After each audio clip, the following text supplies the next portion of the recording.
Good morning or good afternoon, everyone, depending on where you're calling in from. This is Christy Olson, Executive Director of PPRA. Thank you for joining us today for the roadresource.org webinar on the importance of annual remaining service life evaluation. This is the first webinar in a series of 6 that are planned for the remainder of the year. We do have you all on mute for the webinar, and we'll be using the chat function for any questions. Please feel free to type in your questions, and as they come up, we will be taking breaks to answer them if possible, or they will be answered at the end of the webinar. A very brief introduction before we begin. Grace Stansberry is an account executive, and Lindsay Matush is president and CEO of Verio Consulting, the marketing firm that has partnered with PPRA to create roadresource.org. We will now turn over the webinar to Lindsay and Grace. Good afternoon, everyone. This is the first of a series of webinars that we've launched in response to research to support the work at roadresource.org. We are watching monthly where different agencies, different users spend time on that site, and we've curated a set of webinars designed to answer the topics that people find most relevant and interesting as it pertains to overall network management. So the first one today is the importance of evaluating remaining service life. What we have seen over and over again is that this concept of remaining service life is one of the most foundational concepts if you're looking to consider how you can spend your resources differently to achieve better long-term network gains. So what we'll do today is start off with how do you assess your overall network health? How does remaining service life, or RSL, apply to that when you think about reallocating dollars? How do you use the tools on the site to calculate the impact of certain treatment plans and then to optimize those treatment plans?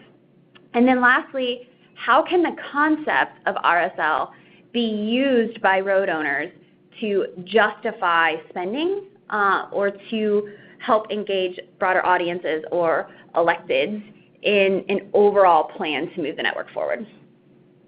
So a word on Road Resource and who it was built by and how we got here.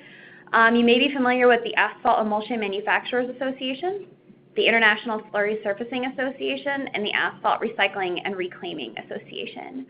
They came together to support the industry at large and to organize all of these different resources that support pavement preservation, asphalt recycling, asphalt emulsions into one very usable tool at roadresource.org under the banner of PPRA, the Pavement Preservation and Recycling Alliance. Our goal is to help agencies and road owners achieve better roads today, leading to stronger networks tomorrow. And as we really stopped and thought about what's the focus or the goal of what this resource or these associations are designed to accomplish, we landed on this phrase: we empower agencies to be the best possible stewards of their road networks and taxpayer dollars. In pursuit of that, we launched a research project to talk to road owners and agencies all over North America and to find out, with those who are achieving strong network level gains and managing their networks well, what is it that they do different? Nobody's getting more money. By and large, America has failing infrastructure, and we hear frequently the pain of never having enough resources to address the needs facing my network. But people are being creative, agencies are being creative about how they reallocate dollars to achieve gains. And so we were really interested to uncover what are the themes among those leaders who are reversing deteriorating network trends. And here they are. 4 key themes. Number 1, they have a robust arsenal of asphalt treatments applied appropriately. They don't just limit to 1 or 2 or even 3. Those who are getting the greatest gains and making their budgets go the furthest have a really broad toolbox of treatments, and they know when to use what for maximum outcome. They think with a network mindset, and they look at each treatment plan not as what am I going to do with this money this year? Rather, how do I invest this year in order to, over time, make network level gains? 3, they draw upon the success and innovation of others in similar regions and climates. So you will see throughout Road Resource success stories of other agencies who are doing this well. And lastly, they're in touch with the industry at large to pay attention to innovation, to get important technical support, and to watch the research that's constantly coming out in support of some of these treatments that make your dollars go further. So to support, in line with that information, we're releasing a series of 6 webinars throughout the year. This is the first one on remaining service life. In July, we'll explore life cycle cost and predictive spending and help you think about how you make a road last 50 years or more and how do those savings add up over time. In August, we'll talk about, okay, how do you prioritize projects? Remaining service life is going to get us so far, but beyond that, how do you prioritize projects? So that will be a workshop on cost-benefit value. In September, we'll talk about the engineered performance inherent in asphalt emulsions. In October, we'll explore more about asphalt recycling and reclamation and what's happening in that space. And then in November, we'll wrap up the year with how to get ahead of the curve and how to use pavement preservation to prolong service life. So please mark your calendars for those. So we'll turn our attention back today to remaining service life, and we'll start by using remaining service life to assess your overall network health and improve it. So some basic building blocks. This is likely familiar to most of you, but we'll provide some definitions to make sure that we're all on the same page. So RSL has been around for a long time, for decades. There's several different concepts that people pull from. The FHWA also uses RSI. What we've chosen to use is RSL. And the FHWA defines it as the time from the present, i.e. today, to when a pavement reaches an unacceptable condition requiring construction intervention. So essentially, how much service life remains in this particular road. What do we like about RSL, and what have we seen it do for other agencies and road owners? Number one, it gives you a barometer to understand your overall network health. How healthy is my network? Not what road am I treating this year, but how healthy is my network as a whole? It allows you to take a look at your treatment plans, and before you execute a treatment plan, to look at the impact of various treatment plans and how different plans may serve your network to different degrees. It allows you to sort of toggle what happens if I just spend the same amount of money differently. It lets you learn from past plans. Say, okay, this is what I did last year. What was the impact on my network of that particular plan and approach?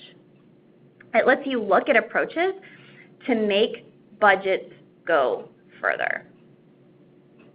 It also allows you to demonstrate progress and defend lack of progress. At any time we have a chance to talk to agencies or public works officials, we often hear that there's just, it's a really kind of between a rock and a hard place. It's a tough spot to be because there's so many demands on such limited dollars. There's competing priorities, varying degrees of understanding throughout the department, from electeds to taxpayers, and it's sometimes difficult to demonstrate and defend we are making progress, or to say we can't make progress given the lack of funding that we have. Here's what you can expect out of your network if we continue to invest at current levels. And lastly, what we hear from those who are really committing to really smart, progressive pavement management is it allows you to defend against project reprioritization. When someone comes in who has influence and decision-making power and says, I want this road done over that road, RSL allows you to say, oh, okay, we can do that, but if I take this money, if I have to allocate this money to do that work, where do you want it to come from? And here's the impact on the network as a whole if I do so. So we're finding that it's just a really powerful tool to help pavement managers communicate to different audiences above, below, and around as you try to demonstrate the progress in your work. So again, we'll say it's one of the most important and easiest to use tools to successfully manage and maintain a roadway network. And this from the FHWA, we thought this was a great quote. Predicting the remaining life of a pavement is a fundamental aspect of pavement management planning. Knowing or estimating the future condition of pavement segments is the rational basis of all informed pavement infrastructure planning decisions. So another couple building blocks. Most of you are familiar with the pavement deterioration curve, right? Every lane mile in your network has a certain amount of time before it fails. Some people say 12 years, some people say 14, some people say 20. There's also this point, as you can see, this is an exaggerated version of the accelerated deterioration, right? We know that in the early part of a pavement's life, it deteriorates at a slower rate than at the later part of its life. So as you consider remaining service life, we like to consider how much time does this road have left before it fails. And here's the basic concept. Each year, a single lane mile loses a year of its remaining life, bringing it closer to failure. So every lane mile loses 1 lane mile a year of life annually. Basic math, right? So a network with 500 lane miles will lose 500 lane mile years of life every year. This is a critical concept, and this is what we're going to build on when we take you to the actual calculator tools and show you how you can have fun sort of toggling different treatment plans. Therefore, the big conclusion, sand in the hourglass, right? If the annual treatment plan fails to add at least 500 lane mile years of life, then the pavement manager is contributing to an annual network deficit, and you're losing ground every single year. So the big question facing every pavement manager when you're approaching your treatment plan that year is how can network managers inject more life into their networks? How do you essentially put more sand in the hourglass? There's 5 choices. Again, this is from FHWA for every single road. The first saves money now, and that's the do-nothing alternative, right, where no road construction is needed on this planning horizon because the road's going to be in acceptable condition again. The next sort of buys you time by applying routine or reactive maintenance to correct spot deficiencies rather than treating the entire road. And then the next 3 are all examples of how we actually add life or inject more life into the network. So apply preventative maintenance, apply alternative rehab treatments, and pavement reconstruction. And we highlight those 3 boxes because as we take you to the calculator tools on the websites, that's how we have kind of bucketed the different ways that pavement managers spend money in order to inject more life into the network. So we're going to talk about, this is Grace, hi everyone. We're going to talk about how RSL applies to annual treatment plans and look at an example of an agency using this concept to reallocate dollars. And for this, I'll take you over to the website. Underneath network optimization is where we'll find most of these tools. Underneath remaining service life, we'll start by learning about it a little bit. This goes through some of the concepts that Lindsay walked you through. Goes through that critical concept and also gives an example down below of a worst first and an optimized approach using remaining service life. So if we take a look at the worst first approach, let's say we're evaluating last year's annual treatment plan or thinking about a treatment plan for this year. We take those 3 buckets, those approaches that will add life, and look at how we're allocating lane miles and dollars across the board of our network. So the first, we notice that this agency is doing 9 lane miles of reconstruction, which when we factor in the remaining service life or the life extension of those reconstructive treatments, Right now they've got full depth remove and replace, 9 full miles. That's going to add 225 years of life to my network, and it's going to cost me this much. So as we go down the line, we see that they're also working through 16 miles of rehabilitation techniques, 3 inches of mill and fill, and also a 1.5-inch mill and fill with hot mix. So we're totaling the numbers as we go and looking at the added lane mile years that each of those treatments are going to contribute to my network. We can also see that they're not currently doing any preservation techniques with 0 lane miles. At the bottom, it all adds up. We take this 433 and factor it into the total size of our network, which is 1,000 lane miles. So at the end, we are actually ending up with a negative remaining service life. We're not injecting enough mileage or new life into our network to put us on the end of the positive side.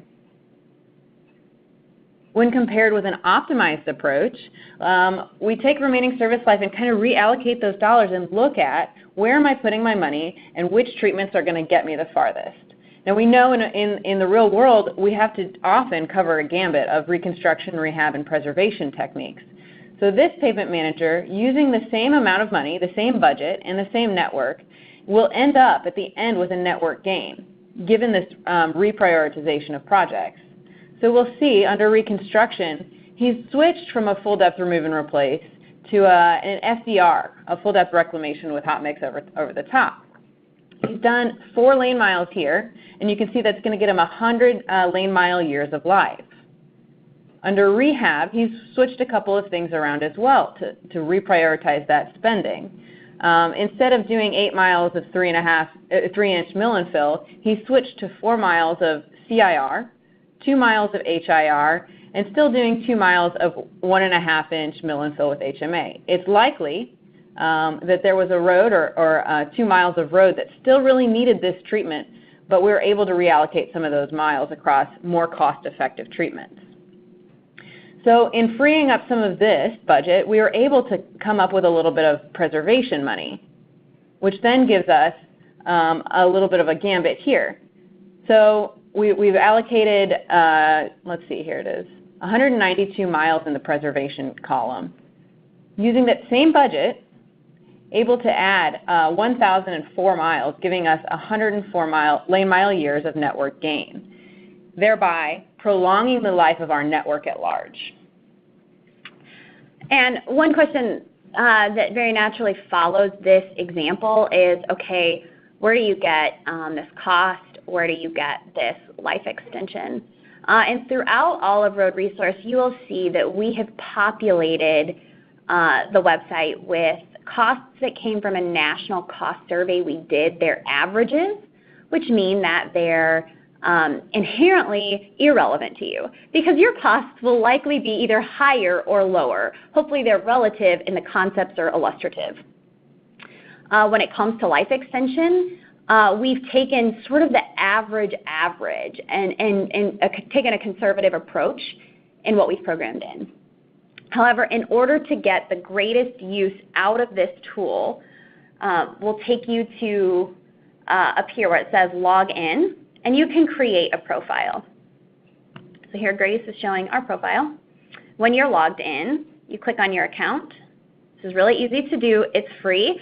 You should know that when you do this, no one ever sees the information that you put in here except for you and anyone you share your profile with. So here you'll select whether you're US dollars or Canadian dollars in standard or metric measurement.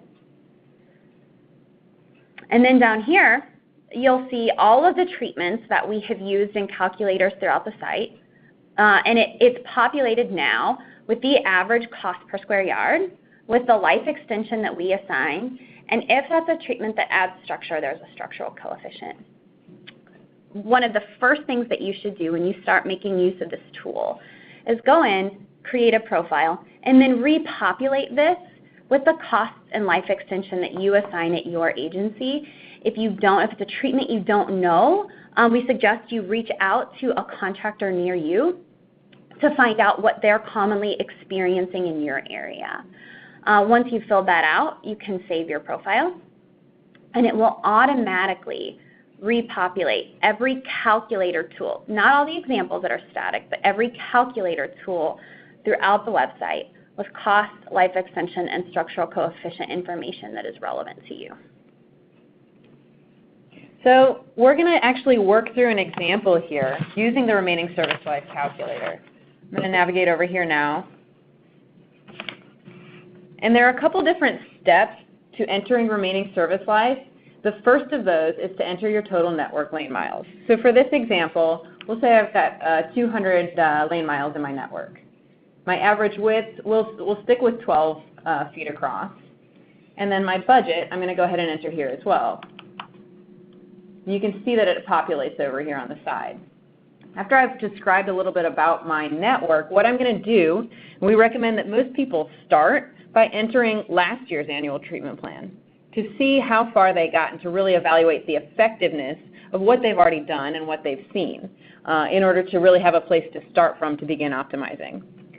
So I'm going to go ahead and enter a treatment plan here that we've seen before. Let's see. Full depth remove and replace. We're going to do 2 miles. You can see it's populating that unit cost that Lindsay talked about, as well as the expected life extension. If you have questions as you're filling out this calculator, you can go ahead and just click any of the question marks. What do you mean by unit cost? And it gives answers as you go. Same with toggling your currency and units. Able to do that right there in the calculator as well. I'm going to continue filling this out. I'm going to go with major mill and fill here. We're going to do 2 miles. We're going to do a minor, 2 more miles.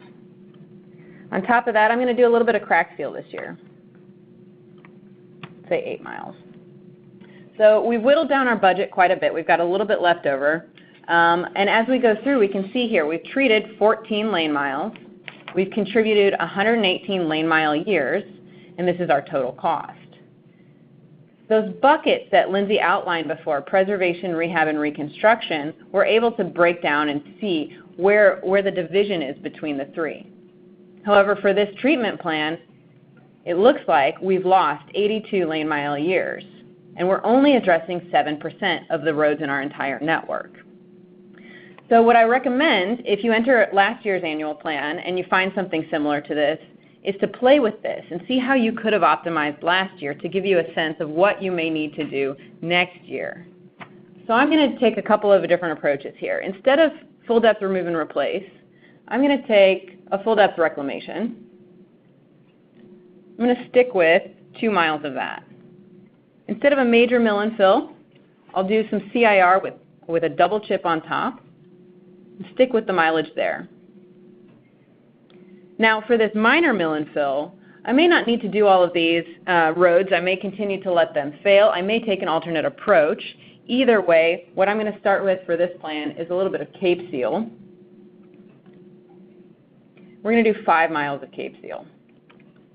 Reallocate some of that mileage and budget as we reprioritize projects. And then crack seal, I'm going to up the mileage there a little bit to preserve more of my network and start gaining ground, knowing that those are low-cost treatments at the top of the curve. I'm going to do 18 miles there.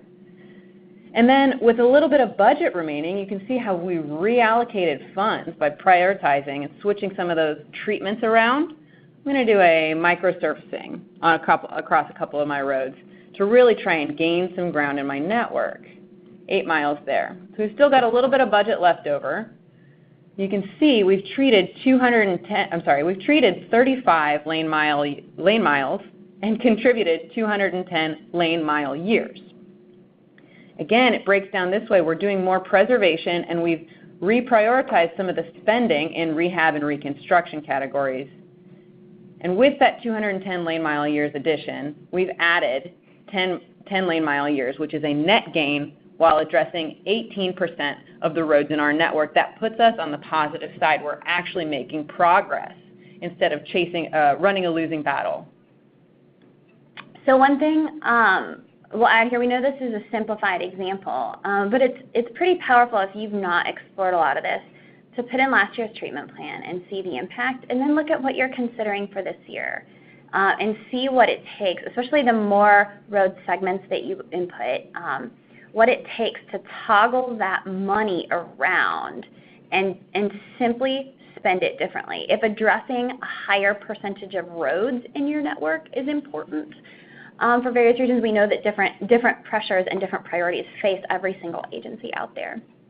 So if that's important, that's another thing that this tool can show you is which treatment plans are treating higher percentages of your roadway network. So we're going to jump back over here, and there are 4 steps to entering into that calculator that we've just walked you through. Describe the details of your network, recap each project, and then assess network impact by clicking Save or Go on the calculator. But this Optimize and Improve is an interesting step. What questions should you be asking yourself as you come back with the results? Let's say I came back with a deficit. It's helpful to evaluate how many lane mile years am I addressing with each bucket or treatment type, preservation, rehab, reconstruction. And then what projects could shift? There are a couple factors to consider. As you can see, when we changed that last plan, we changed project type. We moved a couple preservation, rehab, reconstructions. Project timing, we may have deferred maintenance on some roads to make room in the budget. Treatment costs, what are the cost-effective alternatives? You can see we switched a couple of those as well. And then project size, how much of this road needs to get done? How much of this road needs to get done this year, et cetera. So those are a couple things to leave you with as you're thinking about the results. So we polled some of the pavement managers that we know.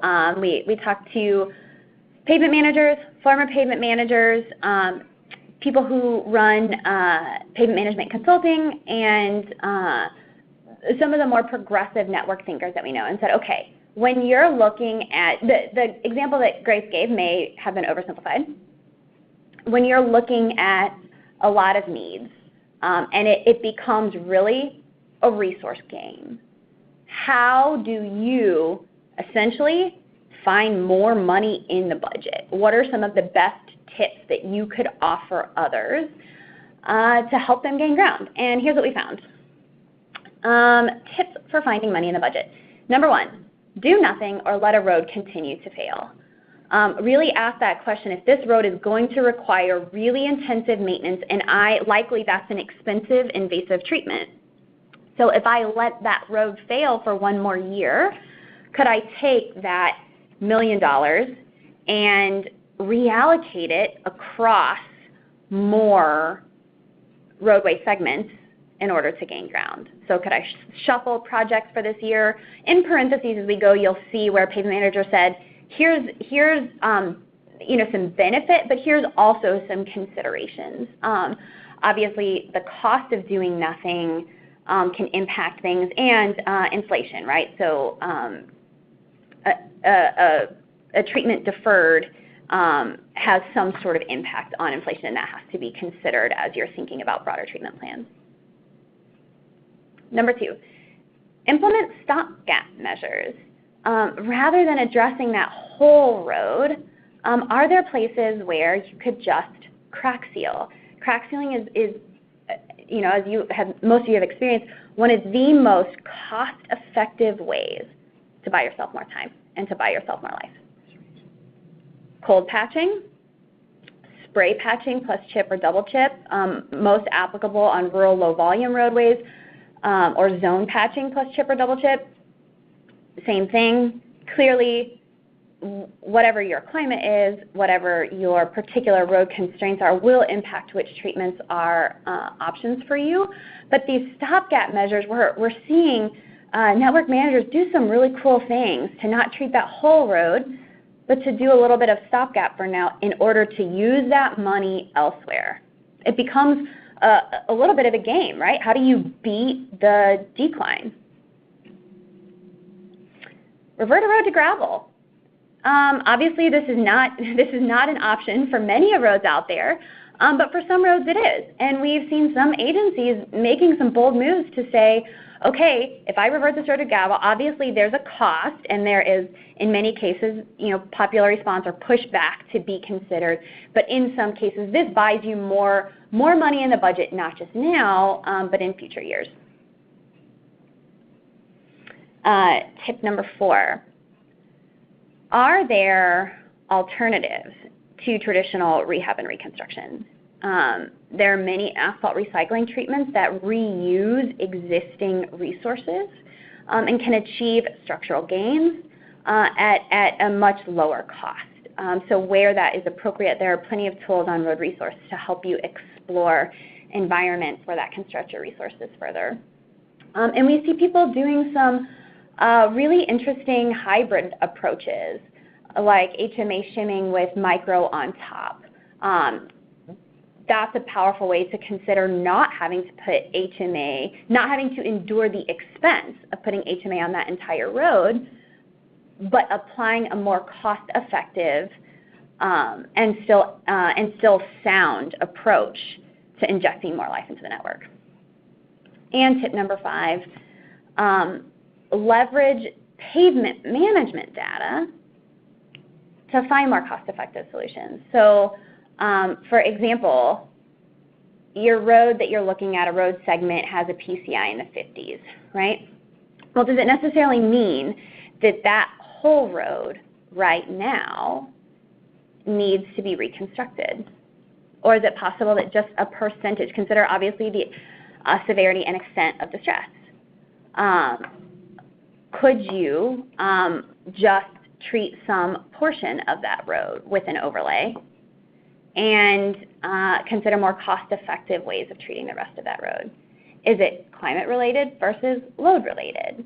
And we also see people using some interesting alternatives like Cape Seal, which can offer some significant life extension with significant cost savings. That's especially common in southern climates. But we see agencies in all kinds of climates trying and doing really cost-effective things to help them stretch their resources further.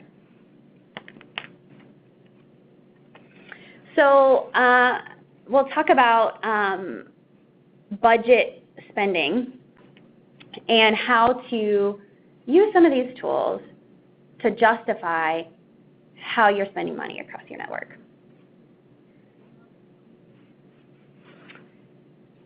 4 tips, 4 ways that we have seen pavement managers using these tools. 1, presenting plans in light of total network health. And we know this is a little bit different depending on who you're convincing of what the role of your electeds is, how frequently they change, what sort of expectations that they have. But by presenting a plan and then sort of saying, okay, here's what this plan does, by practicing the discipline of associating how much life is injected into my network versus the size of my network, by associating that with your treatment plan each year, that really says something to your department, to your electeds, to your taxpayers, about your commitment to total network health. Aligning with things that your electeds care about. This is a question that we get a lot. We love to learn how different agencies are fielding this. In many cases, the value of this to electeds isn't necessarily in that 1 year, but perhaps an elected is concerned about how their pavement ranks each year when they're justifying the condition of their infrastructure to the people who are electing them. Maybe they don't know because you haven't quantified the overall condition of the network. But being able to demonstrate that to electeds and align with the things that they care about certainly protects your ability to do what's right for your network or helps you with that. Another cool tip that we've heard from pavement managers on the site is there are several sections on the site that show essentially a complaint line. And obviously that's mythical, but it aligns with the concept of rideability. So how do you, again, as you reallocate dollars, as you improve the health of your network, you're making those roads more rideable, which is certainly something that taxpayers care about. Documenting your treatment plan history year over year. Grace is going to show you a couple examples in a minute of how agencies have documented plans year after year after year, and slowly, sometimes it doesn't happen right away. Sometimes year one, you're not able to gain ground because the network's too far behind. But maybe year 2, year 3, year 4, you're able to show that you have a strategic plan and it's working. And as we go throughout this webinar series, we'll show you some other tools that you can combine to show the thinking behind your pavement management plan in a way that becomes really defensible. So the first of these plans, first of the items that Lindsay went through, to present plans in light of total network health. Here are some tips or points where you can stop and really make the case here. So the first important thing that we recommend is that you know your overall network condition, or maybe you have a good sense of it. We know that a lot of agencies don't have a way of measuring PCI or network condition road by road, but there are a couple steps that you can take to really get smarter about that. For example, you can measure or document a third of your roads every 3 years. So every 3 years you get a good sense of the health of your network. Many agencies know the average condition of their network, and that's a really important tool to measure that overall health and really document progress. So whether you're obviously the most effective defensible way to get this done is to have a pavement management system that is demonstrating this for you year after year and recommending treatment plans. However, if that's out of the budget right now, or if that's something that takes time to invest, there's small ways to take steps towards being able to measure the health of your network and then use that to plan against. Same thing with how you present your plans to electeds, to other folks, to educate on the network at large. Often we find that road owners and pavement managers are so hyper-focused on fixing the roads that it may not be clear that the network at large is an issue to other folks who they have to justify plans to. So by really focusing and speaking about the entire network, it's an important way to reframe that conversation. Why does network health matter? What's the impact of maintaining a healthy network? What could that do to our budgets? And where could we be in the future? And as Lindsay mentioned, if folks want to reprioritize or say, look, this project looks great, however, this road needs to get done and we need to prioritize it for the year, show them the impact of that using remaining service life. I can do what you're asking, but here's what that means for the future. Here's how that impacts everyone. Next, align with the things that your elected officials care about. It's important to demonstrate predictive thinking. You can use RSL to say, look, we're going to keep getting stuck in this hole unless we start making ground. Compare network condition with neighboring cities and counties.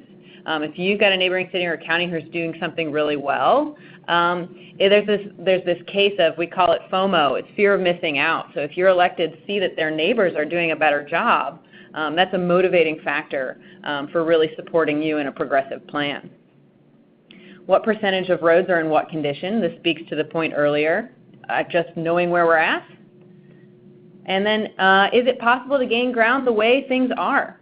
Doing what we're doing, is it even possible? Or should we reconsider our overall plans?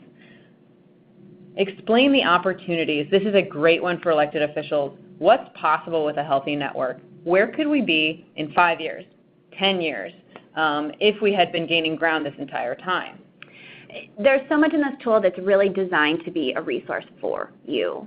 And depending on the agency you're in, elected, taxpayers, other folks in your department, we know that everybody has got different interests in the tool, but consider the ways in particular that that concept of RSL can be useful to you in justifying and explaining your progress to those above and around you.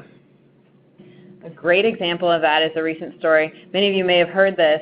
The RTC, the Regional Transportation Commission of Washoe County, has started a really progressive pavement management or pavement preservation plan after coming into some additional funds from a gas tax. Their network optimization plan involves a third of their budget going towards preservation. And any road above a PCI of 55 is a candidate for preservation. So they use that 1/3 of their budget every 7 years. They have a treatment of micro or slurry across all of the roads in their network that are above a PCI of 55, which, as you can understand, is a really aggressive preservation approach. However, the results are really appetizing to their electeds. They get a lot of PR because of this aggressive and progressive plan. In 2015, they had an average network PCI of 85, which is remarkable. And so they stopped and said, okay, we've made a lot of progress. We're at PCI of 85. We're sitting pretty. What can we do with the additional money? So they took a break from the preservation plan, deferred some of that budget, and were able to do some really interesting city planning stuff. They put 2 of their 5-mile corridors, their main corridors, on road diets, reconstructed some of that stuff, and then they're also using some of the additional budget for a Complete Streets initiative. You can see in the image there the progress that they've made with their Complete Streets. So after deferring some of that budget to a little bit of city planning, their PCI today is at 82.7. They're continuing with a lot of this development, and right now at this point they're going to work back up from their 82.7 to get back to 85. So it's a really interesting case study of what you can do with additional dollars. For those of you who are considering passing taxes, consider the ways that some of the tools on the site, there's tools that quantify greenhouse gas emissions if that's interesting in your area, and some of these tools may be useful to you in helping taxpayers and electeds understand the impact. And as Lindsay mentioned, documenting treatment plan history. Network optimization is a momentum-based activity. It's not something that you're just going to suddenly start gaining ground necessarily, because as I imagine, many people have tried, and really to make the case to push for it is important. And tracking response is a great way to do that. What does the public think about some of these things?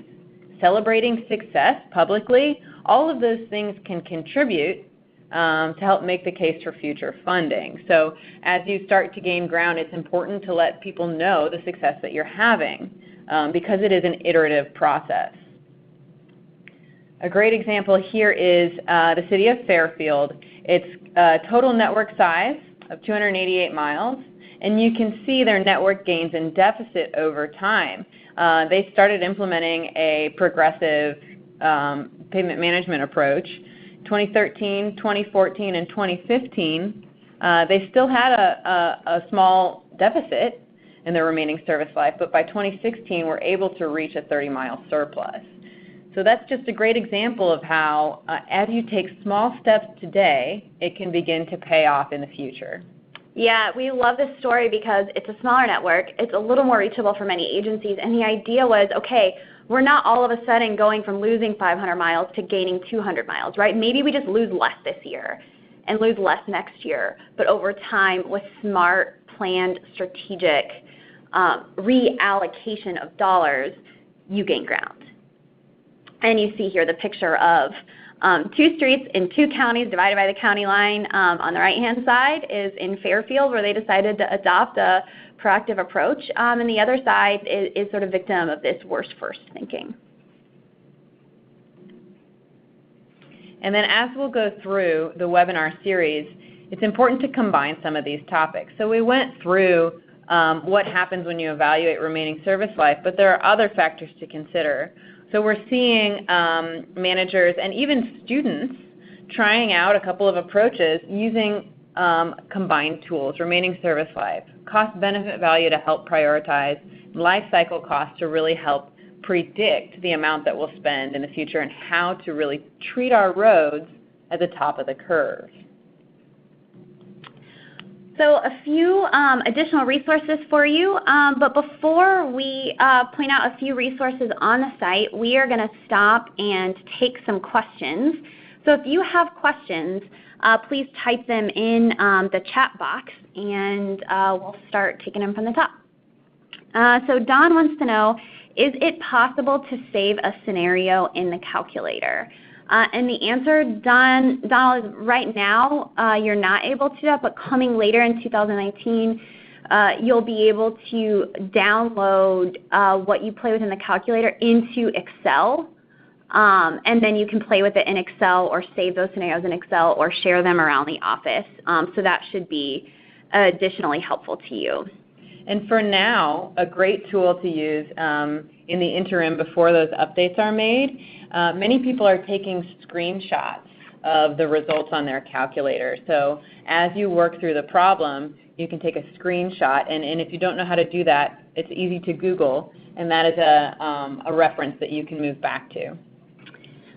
A few really good questions here. Sri is asking, is it ideal, or saying it is ideal to look into more preservation techniques rather than reconstruction. However, there are times the road condition warrants expensive reconstruction or rehabilitation. Absolutely, no question. And none of these recommendations are designed to say in every case you should preserve, right? In every case you're looking for the right treatment on the right road at the right time. Maybe that is a given, and that's why in some of those examples that you see on the RSL example page, you see, it's not like we can say, okay, we're not going to spend any money on reconstruction or rehab. We're just looking for what can we shift to be strategic about finding more money in the budget. And if I do have to reconstruct or rehab this road, is there a treatment that is more cost effective and still applicable for that road? Could I try FDR? Could I try CIR? Could something like that save me money and time while still addressing the structural needs of that road? Please explain the term road diet. Oh, road diet's an interesting thing that I've just recently learned about. It's something that's easy to Google as well. It comes into traffic control. So basically you restripe the road in a way that slows traffic and creates fewer areas of crash incidents. So for your public, it's safer to drive on. There's less danger, fewer areas where people can collide, and oftentimes makes room for bike lanes. So I would definitely recommend Googling that if you're interested. However, I know that there's pretty significant constraints or circumstances that you would use that in. It's definitely not something to recommend for every road. How do you calculate remaining service life? So if you'll go to the top of this page, you'll see the basic concept that a 500-mile network loses 500 mile years of life. So what we're looking at is for each road, given that road's life, you want to go to the calculator, Grace, how much life is left. So I'll work through the numbers of it if that's helpful. Let's just take, let's say, rejuvenating fog seal. So what the formula takes into account is the life extension, or how much life this treatment is going to add to my road. So in this instance, the average life extension is, we have 3 years auto-populated. And then you calculate the amount of lane miles treated. So we'll make it simple, let's say 5. So then you get your lane mile years, which is 5 times 3. Does that make sense? So 5 lane miles each get an added 3 years of life, giving us 15 lane mile years. This unit is an important one. It's typically, I've only seen it used for remaining service life, but it's an important unit to understand. And as you can see, there's a description here if you'd like to learn more. And of course, this all comes from FHWA. If you guys are interested to get the background on remaining service life, they have plenty of documents, including those that we've cited in the PowerPoint. There's a great resource to learn a little bit more about remaining service life. And then it takes into the account of the equation, of course, your budget, so the unit cost. If rejuvenating fog seal is 67 cents per square yard, then I'm able to calculate my total cost, multiplying that by the lane miles treated. And we'll take you quickly to one more concept. So if that did not answer your question, feel free to clarify that. Will you go to the equivalent annualized cost calculator? Another just kind of building block for RSL is the idea of what is the equivalent annualized cost of one treatment over another treatment. So this is helpful to look at. Instead of looking at the cost of a treatment over another, we're interested in how much life does this treatment give me divided by the cost of that treatment. And so this EAC helps you consider a little bit more apples to apples when we look at overall costs.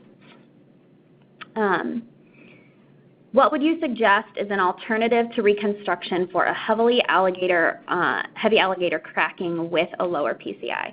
So that's well above our pay grade, but I will take you to a section on the website where you could explore that. So Grace is going to show you this treatment toolbox area, shows you where you can explore by pavement criteria or explore by pavement photos. So if you're exploring by pavement criteria here, you could input lower PCI and select primary distress,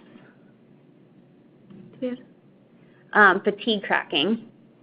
You can input information about your road type and your surface type.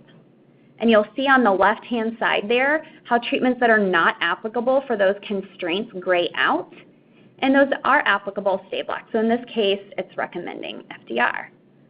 Another tool for you here, there's some basic information about FDR. Another tool for you here is pavement photos. So if you're just looking for, hey, what does my road actually look like, you can scroll down and see these pictures from least distressed to most distressed. So if you get way down near roads that are experiencing alligator cracking, it's telling you this road has failed, and possible solutions could be fold-up reclamation. If you click on that, FDR, it will take you to a treatment resource center. And right here I want to point out the yellow Find a Contractor or a Supplier box.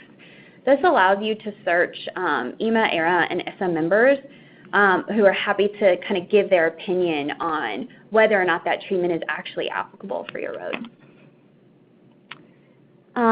Next presentation or question, yes, we will send the presentation out along with the dates for webinars. Another thing we suggest is signing up for our e-newsletter list.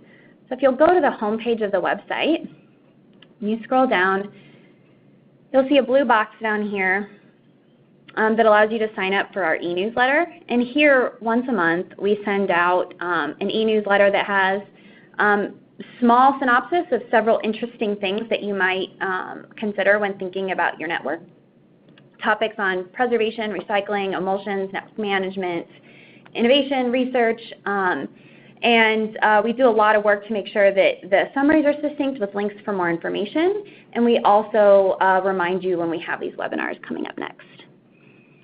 And then Mark asks, how does pavement condition get reflected in the amount of RSL gained for any activity taken?